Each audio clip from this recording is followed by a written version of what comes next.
Sziasztok, sziasztok! Petra vagyok, és ez az Easy Hungarian magazin. Április 1-e van, és az időjárás is nagyon áprilisi. Azt szokták mondani, hogy áprilisban nagyon szeszélyes az idő. Szeszélyes, vagyis változékony. Ez azt jelenti, hogy nagyon gyakran és gyorsan változik. Az egyik percben süt a nap, 2 perccel később esik az eső, utána újra süt a nap, aztán sötét van, és olyan, mintha eső jönne, de nem jön, mert újra süt a nap.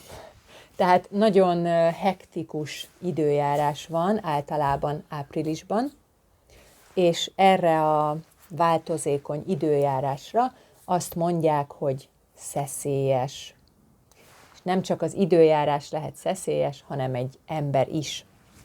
Mivel áprilisban ilyen szeszélyes és bolondos az időjárás, és április 1-én van Bolondok napja, ezért áprilisban a magazin és a klub témája a humor és a viccek.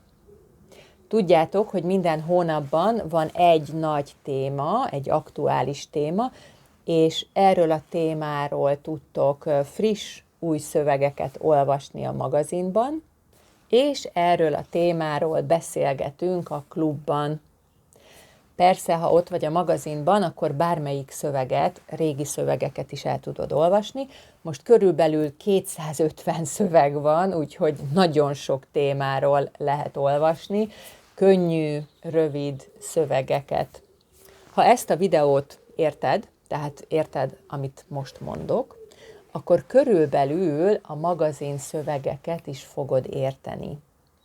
Ha szeretnél érdekes, aktuális témákról olvasni magyarul, akkor gyere az Easy Hungarian magazinba, a patreon.com/Easy Hungarian oldalon, ott megtalálod a magazint is, és a klubot is. Szóval most április van, és az új szövegek témája ebben a hónapban a humor és a viccek. Mint mindig, most is 3 szöveget fogok küldeni. Az első szövegben konkrétan április 1-éről tudtok majd olvasni. Ez a nap a Bolondok napja, és ezen a napon általában viccelődünk a barátainkkal. Arról olvashattok ebben a szövegben, hogy miért április 1-e a Bolondok napja, és arról is írok, hogy nem csak a barátainkkal szoktunk ezen a napon viccelődni, hanem például gyakran a médiában is vannak vicces hírek, ami néha egy kicsit veszélyes is tud lenni. Egy másik szövegben arról írok, hogy miért fontos a humorérzék, és hogyan segíthet ez az életünkben, a mindennapi életünkben. Nekem ez egy nagyon fontos dolog, és én nagyon szeretek olyan emberekkel lenni, akiknek van humorérzéke, főleg ha szeretik az abszurd humort is, de vannak olyan emberek, akiknek nincs humorérzékük, és nem értik a vicceket. A szövegben arról is olvashattok, hogy hogyan lehet fejleszteni a humorérzéket, vagyis hogyan lehet jobb a humorérzékünk.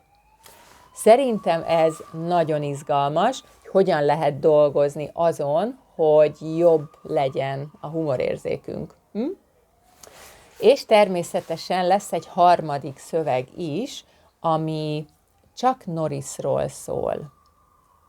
Mi a kapcsolat Chuck Norris a humor és a viccek között? Magyarországon, és szerintem az egész világon nagyon sok Chuck Norris vicc született, tehát vannak olyan viccek, amik Chuck Norrisról szólnak. Amikor elkezdtem ezen a témán gondolkozni, akkor Chuck Norris még élt, de sajnos néhány nappal ezelőtt meghalt, de azt gondolom, hogy most is beszélhetünk a Chuck Norris viccekről, mert nem csak a filmekben él tovább, hanem a viccekben is, és így a popkultúrának is része. Arról olvashattok a magazinban, hogy miért születtek a Chuck Norris viccek, és mit gondolt Chuck Norris ezekről a viccekről. Természetesen konkrét vicceket is fogok írni a szövegben. Például tudtátok, hogy Chuck Norris nem hord órát. Nem hord órát, mert ő mondja meg, mennyi az idő. Na, mit gondoltok? Szerintem az áprilisi téma is nagyon érdekes lesz, és most is olyan témákról olvashattok, amik általában nincsenek a könyvekben, a magyar könyvekben. Úgyhogy gyertek a magazinba, és olvassatok érdekes témákról magyarul. Ne felejtsétek el, hogy ennek a videónak a szövegét most is elolvashatjátok ingyen, csak regisztrálni kell a Patreonon, és ott meg tudjátok nézni ezt a szöveget magyarul is, és angolul is. Köszönöm, hogy megnéztétek a videót, és írjatok kommentet, hogy szerintetek melyik szöveg, vagy melyik téma lesz a legérdekesebb áprilisban. És természetesen jó tanulást kívánok! Sziasztok!